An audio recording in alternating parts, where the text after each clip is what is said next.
আই তই ইয়াত যে মায়ে কান্দি আছে কাৰণটো কি কিয় কান্দি আছে হা ভাত যে বনাব লাগে তোৰ ধান আছেনে নাই হা এই মায়ে আহি ঘৰতে ভাত বনাই দিবহি নেকি হা ইয়াত যে বহি বহি তই কান্দি আছ কোনফালে আছ নাই ভালকৈ ঘৰৰ কাম এটা কৰিব পাৰ নাই বাপেৰৰ ঘৰৰ পৰা কিবা আনিব পাৰিলি নাই মোক ল'ৰা নাতি এটা তুলি দিব পাৰিলি কি পাৰিলি তই হা মৰ তই নমৰকে মৰ ওলাই যা মোৰ ঘৰৰ পৰা মই মোৰ ল'ৰালৈ বেলেগ ছোৱালী বাপে ওলাই যা তই একো কৰিব নোৱাৰে ইমান অত্যাচাৰ কিয় ইমান আজি মই অত্যাচাৰ সহিব লগা হৈছে কেতিয়াবা যদি যৌতুকৰ লগত কেতিয়াবা ল'ৰা সন্তানৰ লগত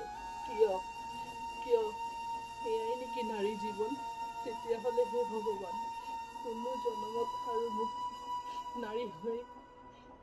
জন্ম নিদিবা কিয় নাৰী কেতিয়াবা যদি বলি হয় ধৰ্ষণৰ কেতিয়াবা বলি হয় আকৌ যৌতুক প্ৰথাৰ কেতিয়াবা যদি আকৌ বলি হয় কেতিয়াবা বলি হয় ল'ৰা সন্তানৰ লগত কিয় নাৰী জীৱনে দেখে সেই সমাজখনেই দেখোন নাৰীক দুৰ্গা দেৱী হিচাপে পূজা কৰে কিয় এয়াই নেকি সমাজৰ আচল স্বৰূপ